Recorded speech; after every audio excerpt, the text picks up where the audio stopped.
Who is she? A Mick and Mack mystery. This episode of Mick and Mack Mysteries is inspired by a haunting true story. In 1995, the skeletal remains of a woman were discovered beneath the concrete floor of an old car dealership on Danforth Avenue in Toronto. Forensic experts determined she had died decades earlier, sometime before the concrete was poured in 1949. Her name is still unknown.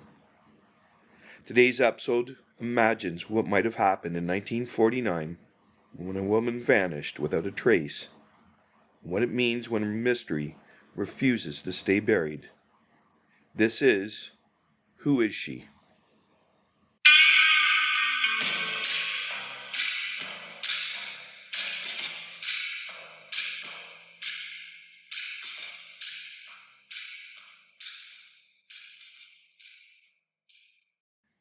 Chapter 1.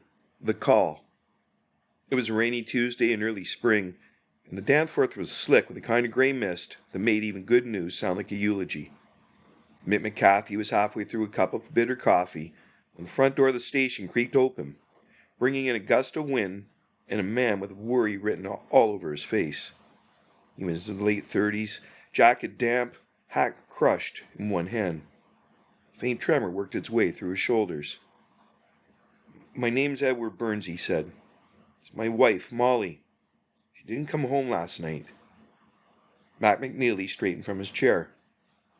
"You sure she's not just visiting a friend? Maybe you went out for the evening and forgot to leave a note?" "She's not the type," Edward replied, voice cracking slightly. "Molly works the counter at Red Wagon Diner, corner of Danforth and Monarch Park. She's never missed a shift, never gone a day without checking on the kids." Mick exchanged a glance with Mack. This wasn't the first worried husband to show up in the last week. But something about the man's eyes said this wasn't a spat or a misunderstanding. "She works nights?" Mick asked, pulling a small notebook from his coat pocket. 4 to 10, Edward nodded. "The boss said she left right on time. Walks home. It's not far. But she never came through the door. Her coat's not in the closet. She always hangs it there." "You checked the hospitals?" "First thing this morning." "And the kids?" "Still at my sister's. I didn't want to worry them until I was sure." Mack rose and grabbed his hat. "Let's go take a walk over to that diner. Maybe someone saw something. Maybe," he added, looking at Mick, "we'll find out where she went after clocking out." Mick stood slowly, slipping his notebook away. "We'll find her, Mr. Burns, one way or another." Outside, the rain had stopped, but the street still looked like it hadn't dried since November. As they stepped onto the sidewalk, neither detective said what both were thinking. People don't just disappear in a quiet street like Danforth, unless someone wants them to.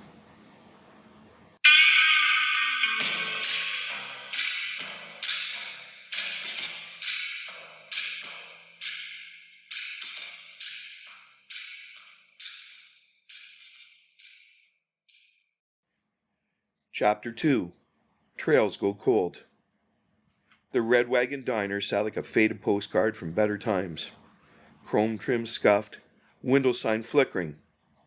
But the place was spotless inside. The floors scrubbed, the counters gleaming, and the regulars already hunched over their morning cups like gargoyles. Mick and Mack flashed their badges and got directed to the back where a heavy-set woman in a hairnet was peeling potatoes with alarming speed. "That'd be Rita," said the young server who brought them over. "She's the one who worked with Molly last night."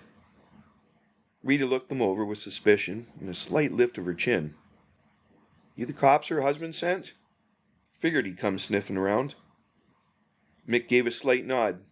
"We're just trying to find out where Molly went after work." "She left like she always does," Rita said, peeling methodically. "Took off right at 10. Said she had a headache, wasn't staying to count tips. I figured it was that business with the man in the alley." Mack perked up. "What man in the alley?" "She went out for a smoke about 9:45, and peeked out the window and saw her arguing with someone, parked out back in one of those brown delivery trucks. One of the short ones. Couldn't hear much, but she looked steamed." Mick leaned forward. "Did you recognize the man?" "Nope. Never seen him before. He had one of those caps, like the kind the soda delivery guys wear. Couldn't make out much. It was dark, but when she came back in, her hands were shaking. Didn't even finish her cigarette. Mack whistled low. You telling me this, Mr. Burns? No, wasn't sure it meant anything, but now... He trailed off and glanced out the window toward the alley. Gives me the shivers thinking about it. They stepped out back, boots crunching on scattered gravel. The alley was narrow, flanked by garbage bins and the faint stink of grease. No witnesses, just the faded memory of tire tracks and a cigarette butt soaked from last night's rain. The next few hours were spent pounding the pavement, interviewing other waitresses, corner grocers, and a butcher down the block. Molly was described the same way by everyone. Kind, dependable, private. One neighbor recalled seeing her a few weeks back, arguing with a man on her stoop. No one knew who he was. The descriptions didn't match her husband. "We got a mystery man in a brown truck," Mack muttered as they sat in the station going over their notes. "We don't know who he is, where he came from, or where he went." Mick tapped his pencil on the notebook. "We know he rattled her. That's something. Something cold." Mick nodded, staring out the rain-speckled window. It's only going to get colder the longer she stays missing.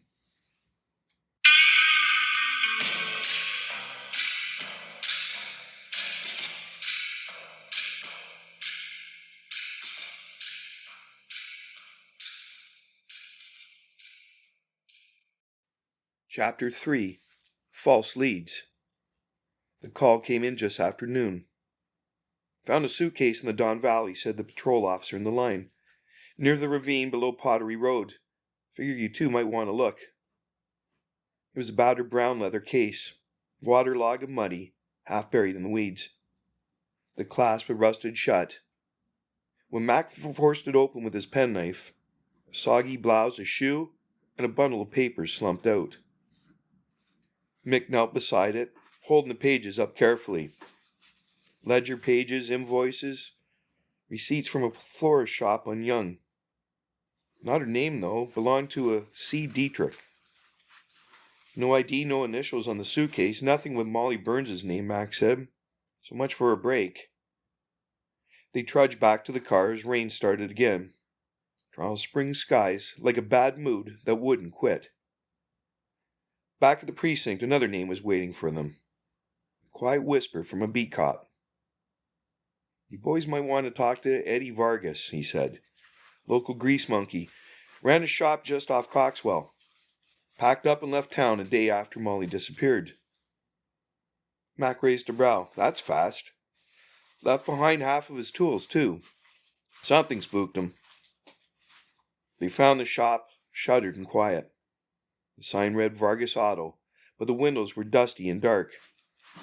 The landlord let them in with a grunt and a key. Inside, the garage still smelled of oil and rubber, with a few wrenches and a broken carburetor abandoned on the workbench. "What kind of guy walks away from a business overnight?" Mack muttered, rifling through a filing cabinet. Mick found a calendar on the wall with a crude doodle of a woman on the March page. Red hair. "Think that's her?" Mack asked, peering over. "Hard to say. Could be nothing, could be something." They tracked Vargas's last known address to a rooming house in Kingston Road. The landlady confirmed he'd been edgy as a cat in a kennel the night he left. Didn't pay up, just said he had to be somewhere else. No forwarding address, no phone number, no paper trail. That night, Mick sat at his desk, thumbing through notes while Mack nursed a rye. "We got a suitcase that's not hers," Mack said. "A missing mechanic with no clear tie, a mystery man in a brown truck, and a woman who vanished into thin air." Mick tapped ash from his cigarette. "Not a single thread strong enough to pull." Mack took a long swallow and muttered, "The city's got too many places to hide a secret." Mick didn't answer. He just stared at the corkboard, where Molly's smiling photo sat pinned among the empty spaces.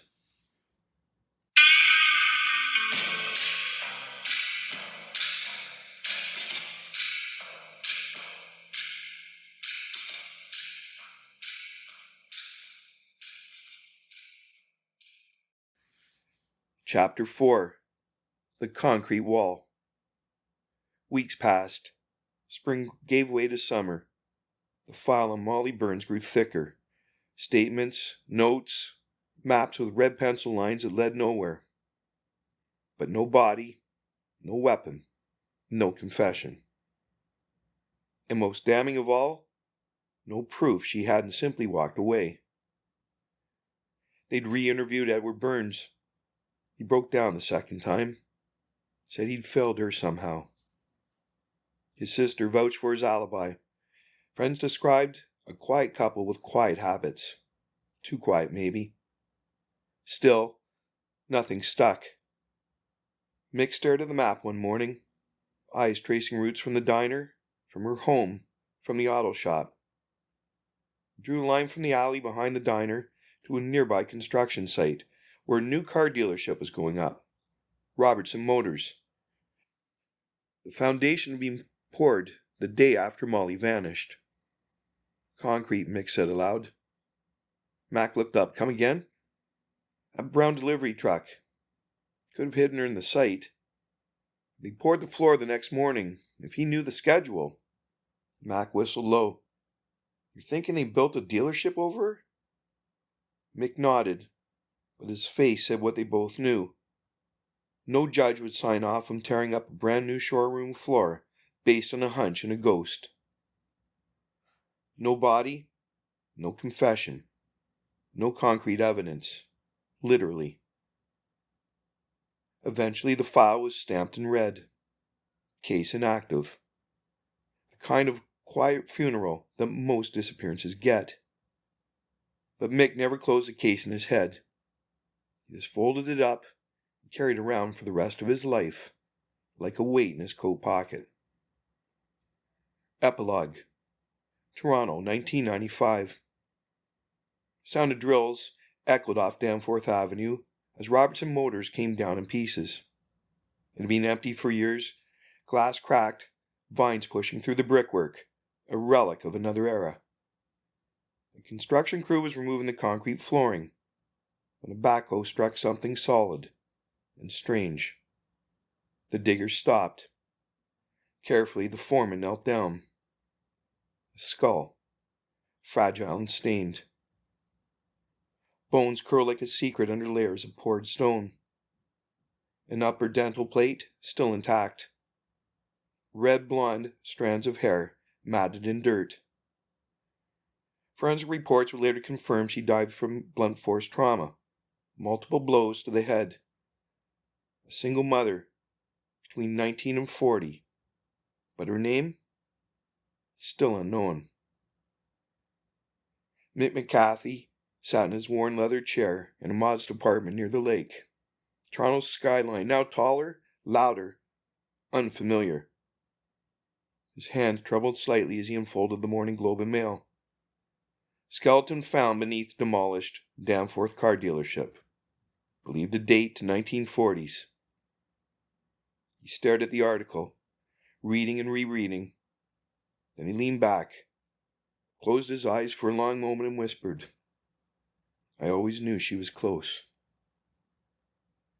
She was found at last, but her name, even now, remains a mystery. If you're listening and you have a photo in an old shoebox, a mother who disappeared, maybe someone told you she ran off and never looked back. But maybe, just maybe, she didn't. Help us bring her story to light. Who is she? So Who Is She is a fictionalized story inspired by the real-life mystery of the woman known as the Robertson Motors Jane Doe. On May 18th, 1995, workers demolishing the former Robertson Motors dealership at 1515 Danforth Avenue found human remains buried beneath the floor. The concrete had been poured in 1949. The woman was between 19 and 40 years old. With red, brown, or strawberry blonde hair, she stood about 5 feet 6 inches tall. A dental plate was found nearby. Forensic experts concluded she died from a brutal beating and was likely a mother. Over the years, she was suspected to be Molly Burns or Dorothy Cox, or several others, but DNA testing has ruled them all out. Her identity remains unknown. If you have any information or suspect a long-lost relative may be connected, please contact the Toronto Police or the Ontario Forensic Pathology Service, because someone somewhere remembers her. The end.